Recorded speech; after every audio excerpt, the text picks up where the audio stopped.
ഇന്നലെ നമ്മുടെ കേരളത്തിലെ പത്രമാധ്യമങ്ങളിലൂടെ ഒരു വാർത്ത പുറത്തു വരുന്ന ഒരു സാഹചര്യം ഉണ്ടായി. വെളയൂർ ഗ്രാമപഞ്ചായത്തിലെ 1-ാം വാർഡ് കോൺഗ്രസിൻ്റെ മെമ്പറായിട്ടുള്ള മുഹമ്മദ് റാഫി ഉൾപ്പെട്ടിട്ടുള്ള ഒരു ഡോളർ പൊട്ടിക്കൽ കേസുമായി ബന്ധപ്പെട്ടുകൊണ്ടുള്ള ഒരു വാർത്തയാണ് ഇന്നലെ കേരളത്തിൽ പുറത്തു വന്നിട്ടുള്ളത്. ഒരു ജനപ്രതിനിധിയായിട്ടുള്ള ഒരാൾ ഈ രാജ്യത്തുള്ള എല്ലാ നിയമങ്ങളെയും കാറ്റിൽ പറത്തിക്കൊണ്ടാണ് കള്ളപ്പണ ഇടപാടുമായി ബന്ധപ്പെട്ടുകൊണ്ട് പ്രവർത്തിച്ചിട്ടുള്ളത്. ഭരണഘടനയെ തൊട്ട് സത്യപ്രതിജ്ഞ ചെയ്യുന്ന ഒരു മെമ്പർ യഥാർത്ഥത്തിൽ നടത്തിയിട്ടുള്ളത് സത്യപ്രതിജ്ഞ ലംഘനമാണ്. ഇതിൻ്റെ ഭാഗമായിക്കൊണ്ട് അദ്ദേഹം ആ മെമ്പർ സ്ഥാനം രാജിവെച്ചിട്ട് അന്വേഷണത്തെ നേരിടണമെന്നുള്ളതാണ് DYFIക്ക് ആദ്യമായിട്ട് പറയാനുള്ളത്. തൃപ്രയാറിൽ ഇന്നലെ നടന്നിട്ടുള്ള ഈ വിഷയം, ആ വിഷയവുമായി ബന്ധപ്പെട്ടുകൊണ്ട് നടക്കുന്ന ചർച്ചകളറിയാം. കഴിഞ്ഞ തദ്ദേശ സ്വയംഭരണ സ്ഥാപനങ്ങളിലേക്ക് നടന്നുള്ള തെരഞ്ഞെടുപ്പിൽ വെളയൂരിനകത്ത് കോടിക്കണക്കിന് രൂപ UDF അന്ന് അവിടെ ഈ തെരഞ്ഞെടുപ്പിൻ്റെ ഭാഗമായിക്കൊണ്ട് ചെലവഴിച്ചിട്ടുണ്ട് എന്നുള്ളത് അന്നേ ഞങ്ങൾ ആരോപണത്തിൻ്റെ ഭാഗമായിക്കൊണ്ട് പറഞ്ഞതാണ്. അതിനെ ശരിവെക്കുന്ന രീതിയിലുള്ള കാര്യങ്ങളിലൂടെയാണ് ഇപ്പോൾ പോയിക്കൊണ്ടിരിക്കുന്നത്. വഴിവിട്ട രീതിയിൽ പണം സമ്പാദിക്കുകയും അത് മറ്റു തരത്തിലുള്ള ആവശ്യങ്ങൾക്ക് ഉപയോഗിക്കുകയും ചെയ്യുന്നു എന്നുള്ളതാണ് ഇപ്പോൾ പുറത്തു വന്നുകൊണ്ടിരിക്കുന്ന ഒരു വസ്തുത എന്ന് പറയുന്നത്. ഇപ്പോൾ ശരിക്കും ഇന്നലെ ഈ മുഹമ്മദ് റാഫി പരാതിക്കാരനാണ്. പക്ഷേ ഈ പരാതിക്കാരൻ ചെയ്തിട്ടുള്ള കാര്യം എന്താ ആലോചിച്ച് നോക്കൂ. രഞ്ജിത്ത് എന്ന് പറയുന്ന ഈ കുഴൽപ്പണം പൊട്ടിക്കൽ കേസുമായി ബന്ധപ്പെട്ടുകൊണ്ടുള്ള പശ്ചാത്തലമുള്ള ഒരാൾ, അയാളെ മുഹമ്മദ് റാഫിയും തമ്മിലുള്ള ബന്ധം എന്താണ്? രഞ്ജിത്ത് ആവശ്യപ്പെട്ടിട്ടാണ് മുഹമ്മദ് റാഫി ഈ സ്ഥലത്തെത്തിച്ചേരുന്നത്. രഞ്ജിത്തിൻ്റെ ആവശ്യപ്രകാരം മുഹമ്മദ് റാഫി എത്തുകയും അവിടെ ഈ സാമ്പത്തിക ഇടപാടുമായി ബന്ധപ്പെട്ടുള്ള കാര്യം നടക്കുകയും നിങ്ങൾക്ക് ആവശ്യമുള്ള ഡോളർ ഇപ്പോൾ കൊടുന്നു തരാമെന്ന് പറഞ്ഞ് പകരം ഒരു കാറിൽ കുറച്ച് ആളുകൾ വന്ന് ഇവരെ ആക്രമിച്ച് പണം കൊണ്ടുപോയി എന്നാണ് പറയപ്പെടുന്നത്. ഈ വിദേശ നാണ്യം ഈ ശേഖരിക്കുകയും സമാഹരിക്കുകയും ചെയ്യുന്നത് എന്തിനു വേണ്ടിയിട്ടാണ്? രാജ്യത്തിൻ്റെ നിയമവ്യവസ്ഥയെ ആകെ വെല്ലുവിളിച്ചുകൊണ്ടുള്ള പ്രവർത്തനമാണ് ഇയാൾ നടത്തിയിട്ടുള്ളത്. ഇത്തരത്തിൽ രാജ്യദ്രോഹ കുറ്റം വരെ ചുമത്തപ്പെടാൻ സാധ്യതയുള്ള ഒരു കേസിൽ അകപ്പെട്ടിട്ടുള്ള ഈ മുഹമ്മദ് റാഫി എന്ന് പറയുന്ന പഞ്ചായത്ത് മെമ്പർ രാജിവെക്കണമെന്നുള്ളതാണ് ഞങ്ങൾക്ക് ആവശ്യപ്പെടാനുള്ളത്.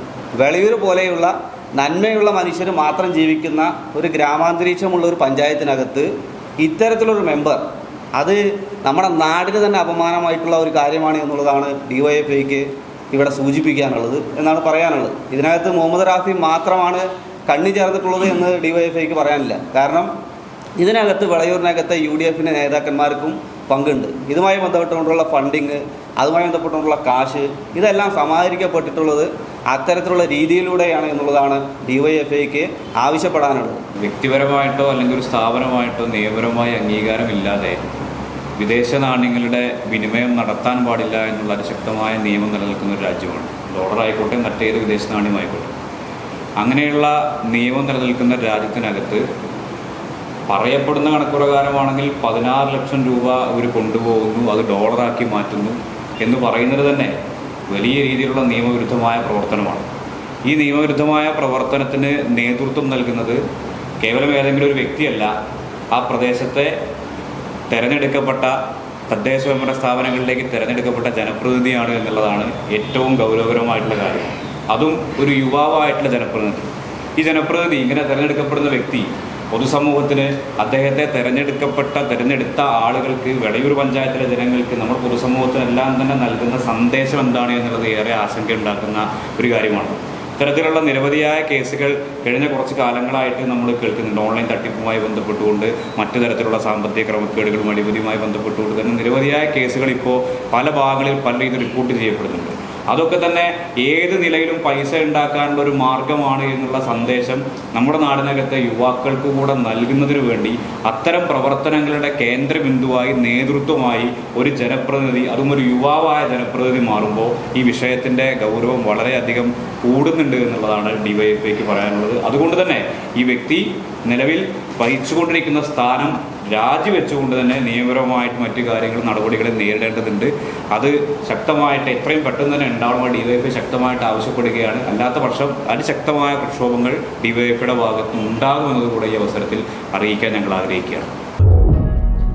വിരലിൻ്റെ കാര്യത്തിലാണേലും യാത്രയുടെ കാര്യത്തിലാണേലും രണ്ടും മുറിഞ്ഞു പോകാതെ തുന്നിച്ചേർത്തത് കിംസ് അൽ ഷിഫയിലെ ഹാൻഡ് ആൻഡ് റിസ്റ്റ് സെൻ്ററാണ്. Hand and wrist centre, KIMS Al Shifa hospital, Perinthalmanna.